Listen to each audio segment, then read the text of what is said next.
욥기 42장 1절에서 6절의 말씀을 봉독해 드리겠습니다. 욥이 여호와께 대답하여 이르되 주께서는 못하실 일이 없사오며 무슨 계획이든지 못 이루실 것이 없는 줄 아오니 무지한 말로 이치를 가리는 자가 누구니이까? 나는 깨닫지도 못한 일을 말하였고 스스로 알 수도 없고 헤아리기도 어려운 일을 말하였나이다. 내가 말하겠사오니 주는 들으시고 내가 주께 묻겠사오니 주여 내게 알게 하옵소서. 내가 주께 대하여 귀로 듣기만 하였사오나 이제는 눈으로 주를 배웁나이다.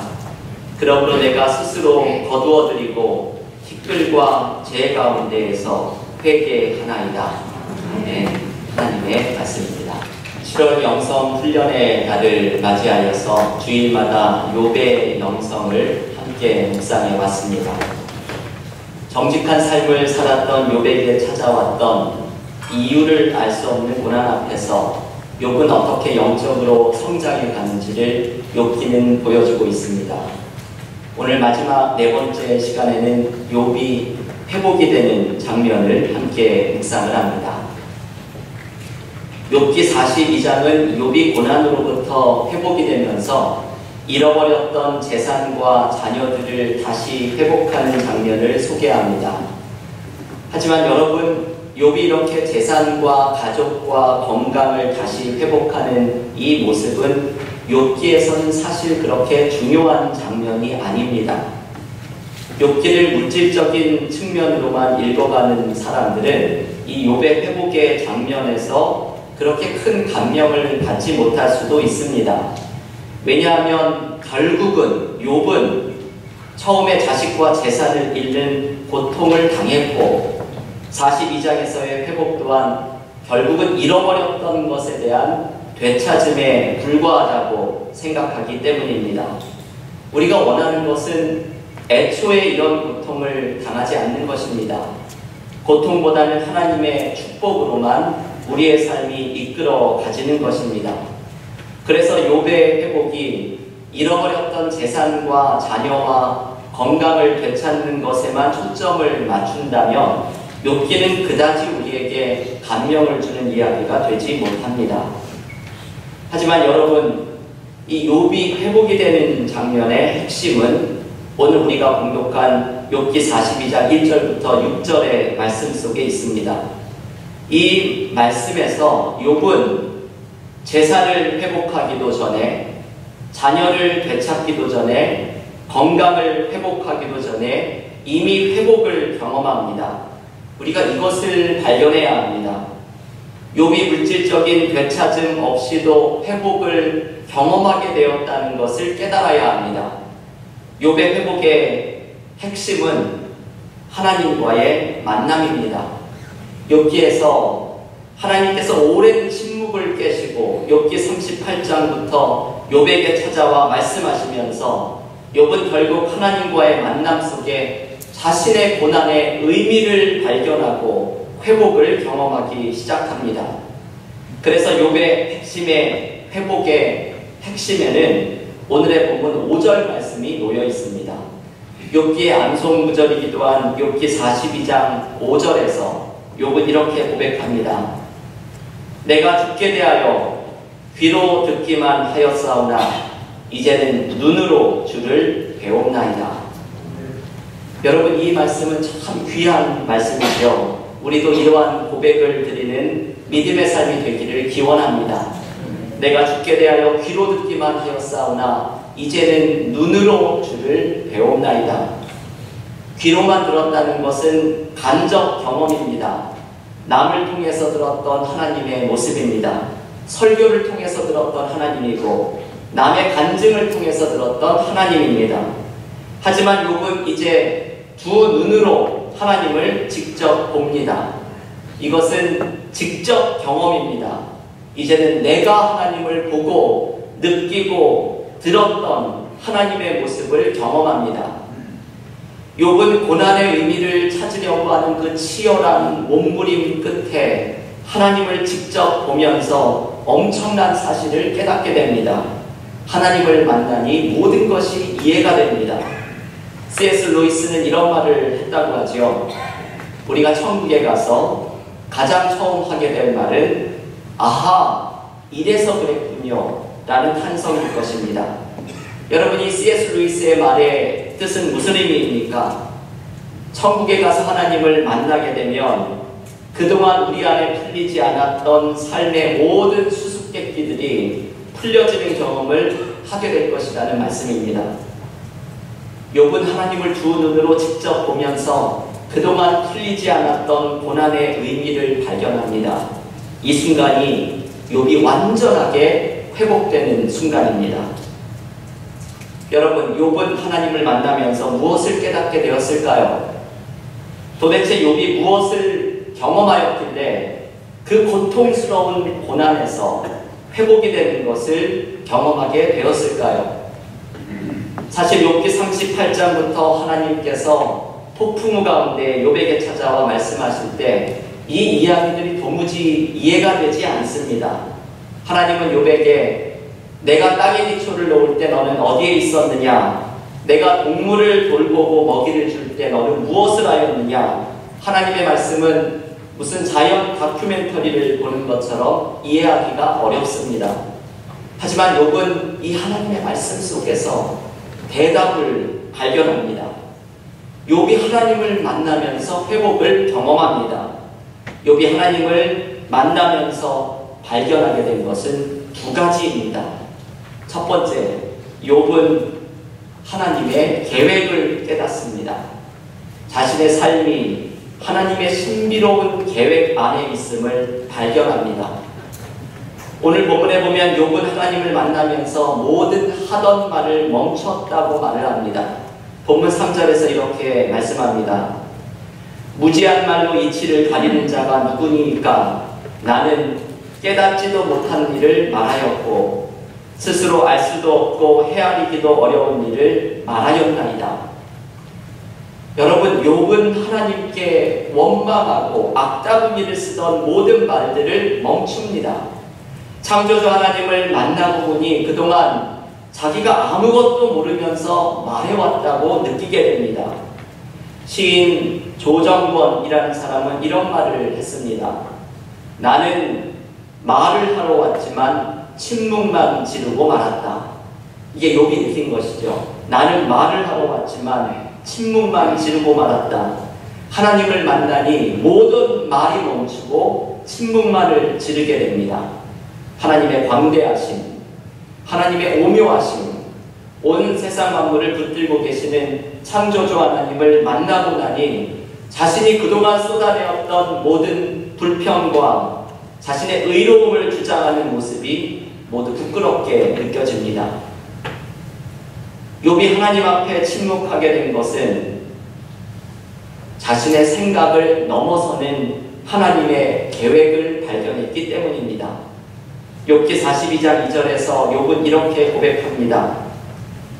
주께서는 못하실 일이 없사오며 무슨 계획이든지 못 이루실 것이 없는 줄을 아오니. 여러분, 이 42장 2절의 이 말씀을 찬찬히 묵상을 해보십시오. 욥은 고백하기를 하나님에게는 계획이 있으신데 그것을 반드시 이루실 것이라고 고백을 합니다. 이것이 욥이 자신이 알지도 못하는 말들을 쏟아냈다고 침묵을 하겠다는 이유입니다. 이미 지난 주일에 하나님의 계획을 신뢰하겠다는 욥을 함께 묵상하였습니다. 욥은 이제 하나님을 직접 대면하면서 하나님의 계획을 눈으로 보게 됩니다. 여러분, 많은 사람들은 고난을 당할 때에 욥기를 읽습니다. 저도 저의 삶에 어려웠던 고난 중에 이 욥기를 읽었던 경험이 있습니다. 이 욥기를 읽으면 처음에는 이 말씀이 잘 이해가 되지 않습니다. 여기에서 무슨 말씀을 찾아야 할지 발견하기 어렵습니다. 하지만 욥기를 계속해서 읽고 묵상을 하다 보면 욥이 발견했던 은혜를 찾게 되는데 그것은 욥이 찾게 되었던 하나님의 계획입니다. 내가 하나님의 큰 계획 안에 있음을 깨달으면 삶의 고난의 문제를 이겨낼 수 있는 힘을 발견하게 됩니다. 제럴드 시처라고 하는 분이 이러한 깨달음을 얻은 대표적인 분입니다. 이 제럴드 시처는 대학에서 기독교 영성과 철학을 가르치는 교수인데, 이분이 쓴 책 하나님 앞에서 울다 라는 책에는 이 교수님이 경험했던 엄청난 고난이 소개됩니다. 한 음주운전 차량이 중앙선을 넘어서 달려와서 이 시처 교수가 온 가족이 타고 있던 밴을 덮치게 됩니다. 그 사고로 차 안에 함께 타고 있었던 아내와 셋째 딸과 어머니를 그 사고로 그 자리에서 잃습니다. 자신은 8살, 7살, 2살 된 세 아이만을 겨우 데리고 그 찌그러진 차 안에 하나가 열려지는 창문을 통해서 탈출합니다. 너무나도 끔찍한 사고입니다. 자신과 세 아이만 살아남고 아내와 셋째 딸과 어머니를 그 자리에서 잃은 것입니다. 이분은 책에서 3대를 한꺼번에 잃어버렸다고 말을 합니다. 이 사고가 얼마나 끔찍했던지 40일 동안 눈물이 그치지를 않았다고 합니다. 여러분, 얼마나 큰 고통이었는지 짐작도 하기 어려운 것입니다. 이분이 이때 욥기를 읽으면서 오늘의 대목에서 큰 깨달음을 얻습니다. 욥이 하나님께 더 이상 질문하지 않고 침묵하게 된 것이 하나님께서 자신이 헤아릴 수 없이 위대한 분이라는 것을 깨달았기 때문이라고 말합니다. 하나님은 자신의 삶에서 벌어지는 모든 사건들 뒤에 서 계시는 분이고, 하나님은 자신이 품고 있는 이 모든 의문들에 대해서 해답이 되시는 분임을 깨달았기 때문입니다. 자신이 품고 있는 이 모든 의문들의 질문들의 대답은 비록 모를지라도 적어도 분명한 것은 이 모든 의문과 질문의 해답은 하나님이라는 것을 깨닫게 된 것입니다. 제럴드 시처는 이러한 깨달음 속에서 자신의 삶이 하나님의 큰 그림 속에 있다는 것을 발견합니다. 나의 삶에는 하나님이 그리시는 큰 그림이 있고, 나는 하나님의 이 큰 그림 속에 있는 사람임을 발견하게 된 것입니다. 여러분, 이것이 이분을 회복을 하기 시작합니다. 놀라운 깨달음이지요. 내 삶의 아픔, 고통, 이해되지 않는 삶의 고난 속에서 이 모든 것이 하나님이 그리시는 큰 그림 속에 있음을 발견하면 우리는 하나님의 계획을 신뢰하면서 나아가게 됩니다. 새 찬송가 620장 2절에는 이런 찬양의 가사가 나옵니다. 주님이 뜻하신 일 헤아리기 어렵더라도 언제나 주 뜻 안에 내가 있음을 아노라. 여러분, 이것이 바로 우리의 믿음입니다. 주님이 뜻하신 일 헤아리기 어렵더라도 내가 주 뜻 안에 있음을 발견하고 믿게 되면 이 믿음이 우리를 회복시킵니다. 그래서 구약성서학자 차준희 교수는 욥기를 묵상하면서 욥기가 전해주는 메시지를 이렇게 한 줄로 요약합니다. 믿음의 사람들은 내가 당하였던 뜻밖의 일들이 하나님의 뜻 안의 일들임을 발견하는 사람들입니다. 여러분, 이 말씀을 깊이 묵상을 해볼 만한 말씀입니다. 내가 삶에서 뜻밖의 일을 경험했다고 생각하는 그 일이 믿음으로 하나님께 나아가는 사람들은 하나님의 뜻 안에 있는 일임을 깨닫게 됩니다. 하나님의 선한 계획 안에 나의 삶에 있음을 기억하며 욥은 하나님을 만나면서 회복을 경험하기 시작합니다. 사랑하는 교회 여러분, 우리의 삶의 모든 것은 선하신 하나님의 뜻 안에 있습니다. 비록 우리는 삶의 모든 것을 이해하지 못할지라도 내 삶은 하나님의 큰 그림, 하나님의 선하신 계획 안에 있음을 신뢰할 수 있습니다. 하나님의 선한 계획을 신뢰하면서 삶의 모든 어려움을 이겨내는 믿음의 교우들이 되시기를 간절히 기원합니다. 두 번째, 욥이 하나님을 만나면서 발견하게 된 것이 있죠. 그것은 바로 하나님의 사랑입니다. 저는 하나님이 욥에게 나타나서 하셨던 말씀 중에서 가장 은혜를 받는 말씀이 한 구절이 있습니다. 욥기 38장 26절과 27절의 말씀입니다. 욥기 38장 26절 27절은 이렇게 말씀합니다. 누가 사람 없는 땅에 사람 없는 광야에 비를 내리며 황무하고 황폐한 토지를 흡족하게 하여 연한 풀이 돋아나게 하였느냐.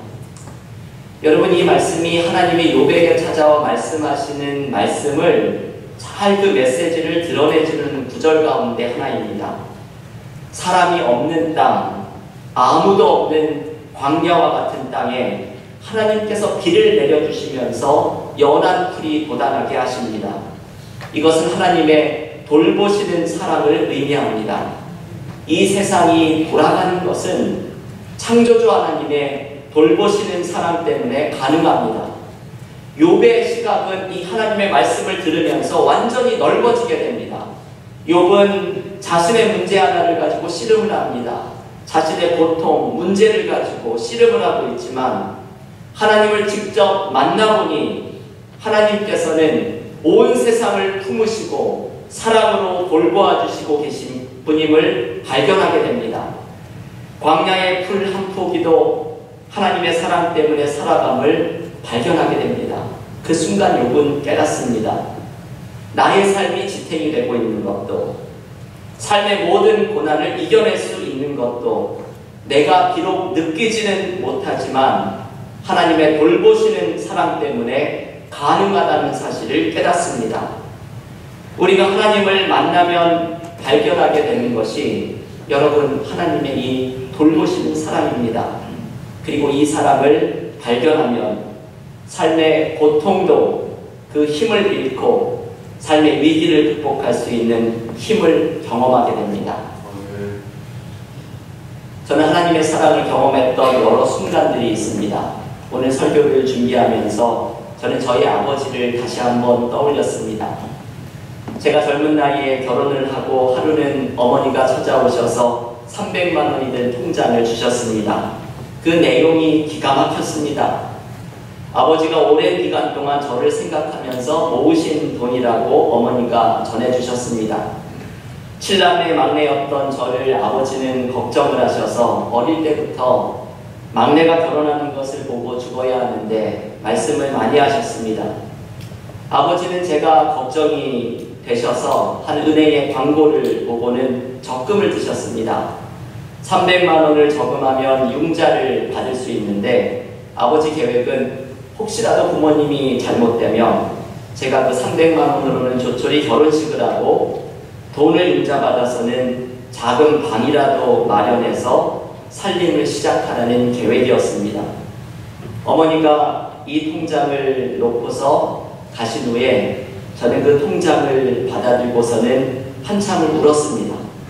왜냐하면 아버지가 그 돈을 모으기 위해서 얼마나 많은 애를 쓰셨는지, 오랜 시간이 걸렸을지를 상상할 수 있었기 때문입니다. 가난했던 저의 집 형편에 그 300만 원 그렇게 큰 돈은 아닌 것으로 교우들은 생각하시겠지만 아버지는 그 돈을 모으시느라 오랜 시간을 저를 생각하며 준비하셨을 것입니다. 때로는 제가 아버지를 이해하지 못하고 섭섭하게 생각하고 있었던 순간에도 아버지는 저를 향한 사랑을 묵묵히 준비하고 계셨던 것입니다. 저는 아버지의 사랑을 발견하면서 하나님의 사랑을 또한 느꼈습니다. 여러분, 우리가 하나님의 은혜를 저버리고 하나님의 곁을 떠났을 때에도 하나님은 변함없이 우리를 사랑하십니다. 때로 삶의 고통 가운데 욥처럼 하나님을 원망하고 악다구니를 쓰고 있을 때에도 하나님은 한결같이 우리를 사랑하십니다. 미가서 7장 18절에서 미가서 지자는 하나님의 사랑을 이렇게 노래합니다. 제가 미가 7장 18절을 공동번역 성경으로 한번 읽어보겠습니다. 하나님 같은 신이 어디 있겠습니까? 남에게 넘겨줄 수 없어 남기신 이 적은 무리, 아무리 못할 짓을 했어도 용서해 주시고 아무리 거스르는 짓을 했어도 눈 감아 주시는 하나님, 하나님의 기쁨이야 한결같은 사랑을 베푸시는 일 아니십니까? 여러분, 이 하나님의 마음을 느껴야 합니다. 하나님의 기쁨은 한결같은 사랑을 베푸시는 일입니다. 이 하나님의 사랑이 결정적으로 나타난 것이 바로 십자가의 사건입니다. 하나님께서 자신의 아들을 통해 우리를 살릴 정도로 하나님의 사랑은 우리의 이해를 넘어섭니다. 로마서 5장 8절은 이렇게 말을 합니다. 우리가 아직 죄인 되었을 때에 그리스도께서 우리를 위하여 죽으심으로 하나님께서 우리에 대한 자기의 사랑을 확증하셨느니라. 아멘. 여러분, 우리가 가장 초라하게 느껴지는 순간에는 이것을 기억해야 합니다. 하나님께서 나를 얼마나 사랑하시는지, 하나님의 아들이 십자가에 죽어서 나를 살려놓을 정도로 내가 얼마나 하나님 앞에 사랑받는 존재인지 이것을 기억해야 합니다. 여러분, 이 하나님의 사랑을 발견하고 이것을 깨닫게 되면 삶의 모든 고난의 문제를 이겨냅니다. 욥은 자신의 질문들에 대한 구체적인 대답을 발견하지는 못했습니다. 욥기의 어디를 읽어보아도 욥이 하나님 앞에 쏟아냈던 질문의 대답을 들었다는 말을 발견하기 어렵습니다. 하지만 욥은 가장 중요한 것을 발견합니다. 온 세상과 나는 하나님의 사랑 때문에 살아간다는 가장 큰 원리입니다. 이 하나님의 사랑을 발견한 순간 욥은 침묵합니다. 아직도 수많은 질문들이 욥을 괴롭힐지도 모릅니다. 그러나 이제는 그 대답을 찾아갈 수 있습니다. 하나님의 사랑을 깨달았기에 그 밖에 다른 질문들은 넉넉히 다를 수 있는 것이 되었기 때문입니다. 교우 여러분, 우리의 고난의 순간에 우리는 창조주 하나님의 돌보심이 나와 함께 있다는 것을 발견합니다. 우리는 이제 귀로만 듣던 하나님을 직접 두 눈으로 봅니다. 세상과 나를 돌보시는 하나님의 사랑이 나의 온 존재를 뒤덮고 있음을 발견합니다. 하나님의 사랑 속에서 고난은 더 이상 우리를 삼켜버릴 그 힘을 잃습니다. 삶의 고난은 여전히 우리 가운데 있을지라도 그 고난이 우리를 삼켜버리지는 못합니다. 왜냐하면 하나님의 돌보시는 사랑이 나와 함께하기 때문입니다. 세상의 그 어떤 것도, 심지어는 죽음마저도 하나님의 사랑에서 나를 끊어놓을 수 있는 것은 아무것도 없기 때문입니다. 사랑하는 교우 여러분, 오늘 욥의 영성 마지막 시간을 가지면서 욥과 같이 우리의 삶에 함께하고 계시는 하나님을 두 눈으로 발견하는 은혜를 누리기를 기원합니다. 내가 하나님의 계획 안에 있음을 발견하고 내가 하나님의 사랑 안에 있음을 깨달으시기를 기원합니다. 하나님의 계획을 향한 깊은 신뢰로, 하나님의 사랑에 대한 깊은 감동으로 삶의 모든 어려움을 이겨내는 믿음의 교우들이 되시기를 주님의 이름으로 간절히 축원합니다.